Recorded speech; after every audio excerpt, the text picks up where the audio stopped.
the ship could not float if more than 4 compartments were flooded. Thomas Andrews, Captain Edward J. Smith. Why were the compartment doors not doing their job? Unfortunately, they were too short. Once water filled a compartment, it simply flowed over the top of the door into the next compartment. The tremendous amount of water on board began to weigh down the front of the ship. Both Smith and Andrews were horrified. They realized that the Titanic would sink in just a few hours. Titanic's compartment doors were not tall enough to reach the ceiling because the ship's builders never thought that water would rise that high. One of the doors is shown here. Door slides up to open. 12:05 a.m. Preparing the lifeboats. At 12:05 a.m., Captain Smith ordered crew members to uncover the lifeboats. They were stored on the ship's upper deck. The captain knew the Titanic did not have enough boats to save everyone. There were 20 boats in all, which could hold only about half of the more than 2,200 people on board. According to maritime law at the time, however, the Titanic carried an acceptable number of lifeboats. The Titanic could have held another 16 lifeboats. However, only 20 were on board because the ship's owners didn't want the boat deck to look crowded during the voyage. This photo of the Titanic's deck shows where some of the lifeboats were stored.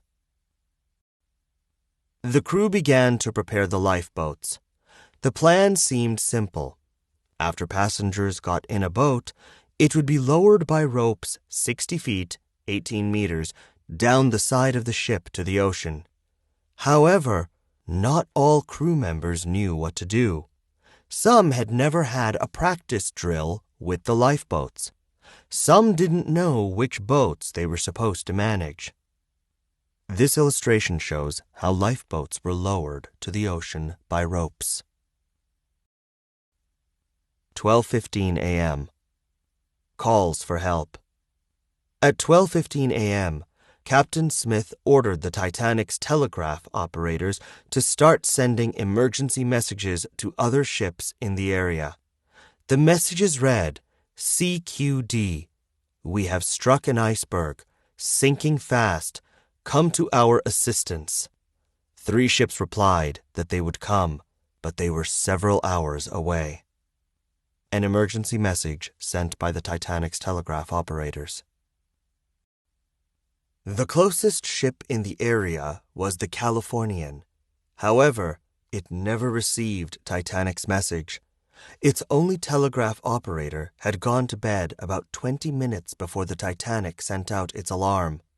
At one point, the Titanic's crew members spotted the lights of a ship, possibly the Californian, about 10 miles, 16 kilometers away. They shot flares into the air to get the ship's attention. However, the mystery ship never came to the rescue.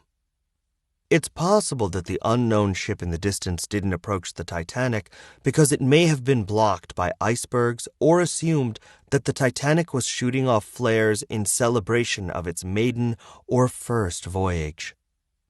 The Titanic's crew members fired rockets into the air to signal that the ship needed help. 12:25 a.m. Alerting passengers.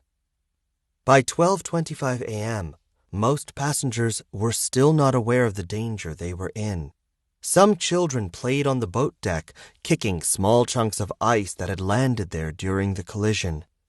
Crew members began telling passengers to put on life jackets and prepare to get into lifeboats. Women and children first was the order. No men would be allowed to board, except for crew members who would row the lifeboats. A painting showing crew members directing passengers to the huge boat deck. When the orders came, many passengers were asleep in their cabins and had to be awakened. Some got fully dressed before coming out into the cold night air. Others remained in their pajamas, simply throwing on a heavy coat. Some passengers refused to leave their rooms, believing they were in no danger. One traveler declared, "It will take more than an iceberg to get me out of bed."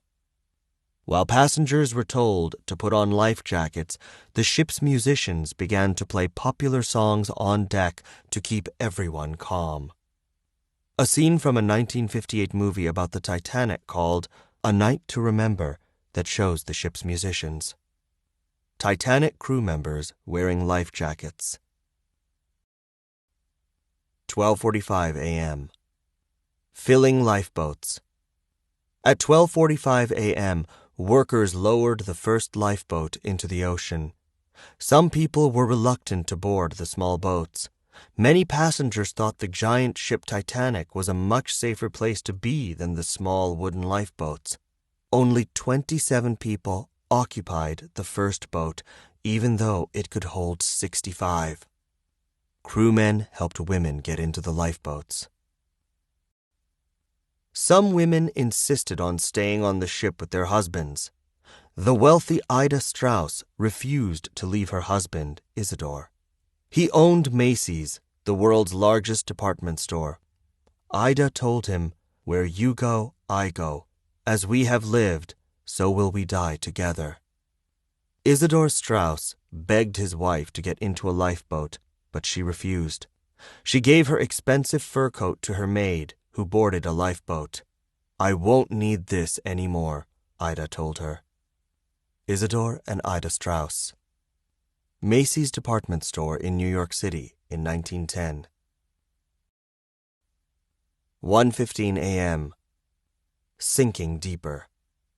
By 1:15 a.m., the Titanic's bow was tilted deeper into the ocean. All the passengers now realized the danger they faced and were eager to get into lifeboats. With time running out, the scene grew more chaotic. Crew members quickly began to toss women and children into boats. This scene from the movie A Night to Remember, 1958, shows both women and men desperately trying to board the Titanic's lifeboats. Some men were desperate to escape the sinking Titanic. One husband saw an empty seat in his wife's lifeboat and decided to join her. As the boat was being lowered, he leaped into it from the deck. Unfortunately, he landed on a passenger. In the fall, he broke 2 of her ribs and knocked her unconscious. Some of the ship's officers used guns to fire warning shots to prevent men from rushing into the lifeboats. In another scene from A Night to Remember, an officer on the Titanic fires a gun to scare men away from the lifeboats. 1:50 a.m. Brave workers. By 1:50 a.m., the Titanic's bow was completely underwater. However, the ship's lights were still on because the engine room crew was working hard to keep the sinking ship from losing power. Lawrence Beasley, one of the passengers, noted, "To keep the engines going so that the decks might be lighted to the last moment required sublime courage." Engine workers kept the ship's lights on to help the passengers and crew see their way around on deck. Other crew members also showed amazing courage as the ship sank. Telegraph operators kept sending out distress messages. Officers loaded and lowered more lifeboats, sometimes giving their own life jackets to women or children who needed them. The Titanic's musicians continued to play even as it grew harder for them to stand on the slanted deck of the ship. 5 ship mail clerks guarded the mail bags, which had been removed from the mailroom when it flooded. About 3,400 bags containing approximately 7 million pieces of mail were lost in the sinking. Radio Officer Jack Phillips. The Titanic's radio station. 2:05 a.m. Sad goodbyes. At 2:05 a.m., the last 2 lifeboats were loaded and lowered into the water. Men said goodbye to their wives and children. John Jacob Astor IV, one of America's wealthiest men, helped his pregnant wife, Madeline, into a lifeboat. Their son was born in New York City 4 months later. John Jacob Astor IV. Madeline Astor. The last lifeboats to leave the Titanic were overloaded with passengers. Another millionaire on board, Benjamin Guggenheim, changed into his tuxedo. He told his servant, "We've dressed in our best and are prepared to go down like gentlemen." More than 1,500 passengers were left stranded on the ship. Some prayed, some cried, others just stood silently as the musicians continued to play. Most women and children who traveled in first class escaped the Titanic. Those left behind were mostly third-class passengers who stayed in the ship's lower levels. They didn't make their way up to the boat deck in time to board the lifeboats. Benjamin Guggenheim was a wealthy American businessman. Third-class passengers Emily Goldsmith and her son, Frank Goldsmith Jr., were able to board lifeboats and survived. Frank Goldsmith Sr., Wright, unfortunately went down with the ship. 2:17 a.m. The final minutes. At 2:17 a.m., Titanic's lights began to flicker on and off. The musicians no longer played. Captain Smith ordered his crew to stop working. "Well, boys," he said, "do your best for the women and children and look out for yourselves." One survivor wrote, "I hung on by the rail and then let myself drop 75 feet, 23 meters, into the sea. When I hit the water, it was like a giant knife cutting into me. My limbs and body ached for days afterward." The Titanic was now tilted at a steep angle. Many items fell from the ship into the ocean, from beds and pianos to tables, dishes, and suitcases. The ship's stern rose high into the air. Many people climbed to the top to stay as far away from the ocean as possible. Those who couldn't hold on fell into the freezing water. A few lucky ones managed to swim to lifeboats and climb inside. As the back of the ship rose into the air, hundreds of passengers and crew fell into the ocean. 2:20 a.m. The Titanic disappears. At 2:20 a.m., the Titanic sank completely into the deep ocean. People in lifeboats watched in horror as the giant ship disappeared.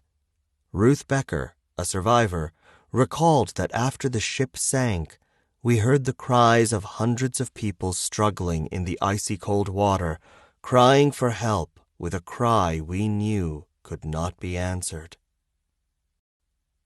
Eventually, the crying stopped. The people bobbing in the ocean could survive only about 30 minutes in the freezing water. With the rescue ship, Carpathia, still nearly 2 hours away, many soon died of hypothermia. Only the lucky 706 people in lifeboats survived. Women bravely rowed some of the lifeboats. One famous Titanic survivor, Margaret Molly Brown, encouraged the women in her boat to row and to pick up swimmers from the ocean.